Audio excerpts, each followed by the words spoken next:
Hi guys, just a quick video on the Cfmoto MTX 800 2025 model. We were lucky enough to get a lend of this from our local Cfmoto dealer, which is called Moto Garage. So a big shout out to those guys for lending us their demo to do further development work on the MTX 800. So what we've got here is a soft bike. It's done a couple of thousand Ks, so it's running. And what I've done today is a few more refinements with the tune, and also I've fitted a Decat, one of our Triple-S Decat pipes to this particular bike. While the performance increase on the Decat compared to the standard big cat box is minimal, there is a 2.5 kilo weight saving, so the findings will be on the website. I might even attach them up in the corner here when I edit this video. I think the standard catalytic converter is about 3 kilos, and I think our pipe is about 570 grams, so it's roughly 2.5 kilo saving there. But the big gain is getting the heat out of the bike. You run these bikes, especially on the Dyno, the heat is just unbelievable when that catalytic converter is fitted, and hence when you're in the trails you've got these big heat sink, but it's just emitting heat everywhere between your legs. But anyway, found some more power again today. Also made the throttle a little bit smoother again with this particular pipe in combination, of course. And I just wanted to check a few things that we've learnt along the way, especially with the MT800. They're a similar engine, they're a similar ECU family, but there are other differences. But today, what I want to do is, really pay attention to the rain mode, the off-road mode, and obviously, and your standard mode. To see if there was anything there that we could do. To make some changes. But anyway, the good news is I found another couple of horsepower in the standard map, which is great, which is obviously an outright horsepower map. The off-road map, the idea of that one is to have a little bit tamer, and obviously the rain map is to have it really tame. Now I've got access now to all those maps, so if you guys were to say to me, look, the rain map's hopeless, it's got no power, or we want less power on the rain mode and more power in the off-road mode, etc., I now have the ability to make all those changes. All right. At this particular point, what I've done is I've left the rain mode as standard. I've left the off-road mode as standard as it comes from the factory, but I've definitely gave a few more herbs in the standard mode. Okay, so that was a good gain from today's development.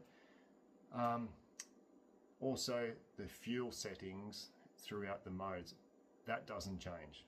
Okay, so your targets are the same. It's only how the flyby throttle works. Okay, but with the standard mode, especially in the middle, I gave it a lot more herbs. Some of that throttle opening, is up to 20% more than when it was standard. So, it's really fun to ride. I had a couple of guys go, look, they just got no spirit. It's a great bike. I just want a little bit more grunt and whatnot. So if you turn the traction off, ABS off, and hit it now, it's going to give you a thrill. Now, I'll put some pictures up when I edit this video somewhere in the top corner of our new Decat pipes. The other Decat pipe that we really like, the one that's made in Australia from Verix down in Tasmania. You can buy those on our website. We really believe in their products as well, but we've now come up with a cheaper alternative for you guys that are really price conscious. But I must say that the Australian made ones from Tasmania, the Verix brand, are the strongest on the market. There is just no doubt about that. But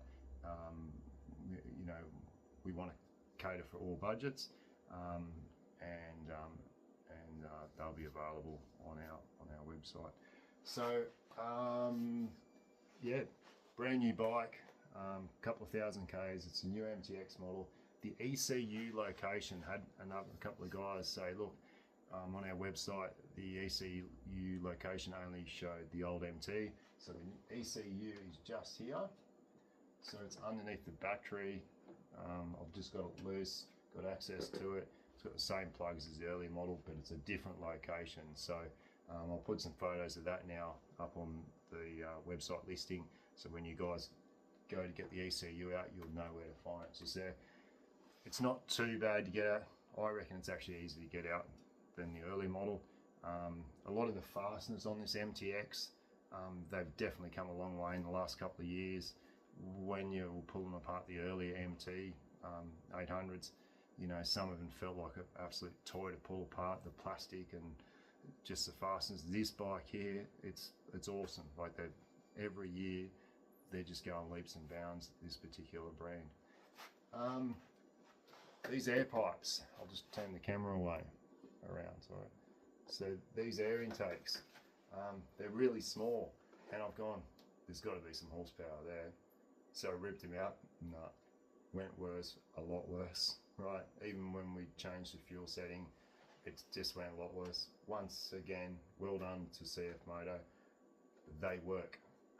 It's a bit like the MT450 with the air intake on that. The best one we found is the stock one.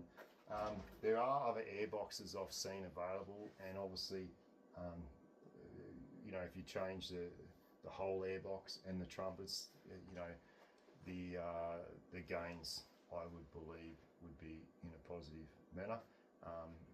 We will in the future grab one of those air boxes and test one and see how it goes, but don't go pulling off these tubes.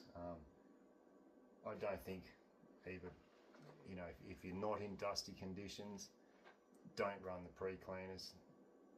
Buy the pre-cleaners by all means and just put them on for those particular rides, but it's definitely going to restrict the performance. I've done a few tests here today with these, and to be honest, the best setup was just to be left alone, okay?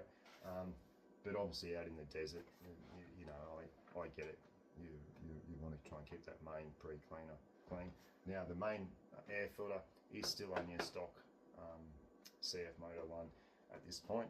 I did pull it out and run it and put it back in. The gain was minimal, so I think you know, the standard air filter actually doesn't flow too bad in this model.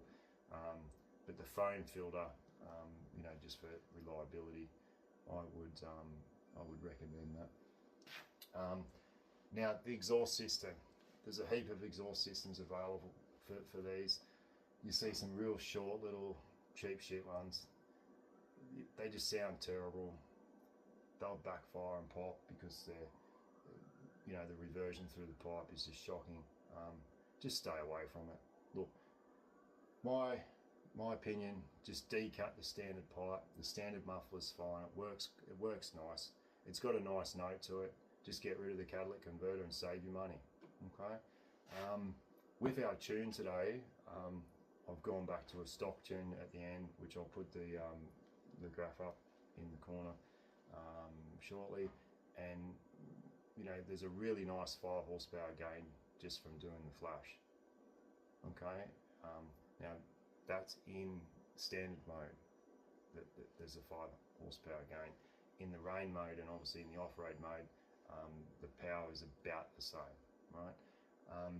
The fuel settings that we put in this, what I've found is, you know, especially if the motor's not quite to operating temperature when they were standard, you'd get on it and you know, be sort of half warmed up, and you get on and go, and you know, it'd hesitate and, you know, carry on, and you try and hold a steady throttle, and you know, it was just very, very uneasy feeling. Mind you, it wasn't as bad as the early model ones. They've improved and out of sight, you know, from the first generation, but you know, Euro 5 standard, you know, their hands are tied, and you know, it's going to be Euro 5 plus soon, and you know, some bikes are already Euro 5 plus, but this particular one is not. So that means an extra oxygen sensor for us to overcome and delete if you want to decat it. But at the moment, you can just decat this because it doesn't have the other third oxygen sensor in it, like the KTM 890 from 2024 onwards, they do. And that's a different topic altogether, so we won't go there. So, look guys, it's a great bike. I think I ended up with 87 horsepower or something. 87 horsepower from 81 or 82. They're really neat. It's just got the standard rear tyre on it. I'll just show you that now. Okay, so it's still an off-road tyre, but it's not a really big knobby. I always like to dyno these bikes with the standard rear tyre that they come with from the factory, right? Now, if you put a smooth tyre on it, yes, you'll get a better, bigger reading out of the dyno, but you know, that's just, you're just playing with numbers. You're not actually showing the real facts. So the standard tyre that they come out with is always our go-to tyre for the dyno. If I was to put a big knobby tyre on that bike, like a Mitas or something like that, that will rob horsepower on the dyno. But if you did the same comparison from before and after, the percentage gain would still be the same. Okay, but look, they're a great bike. Like it really is.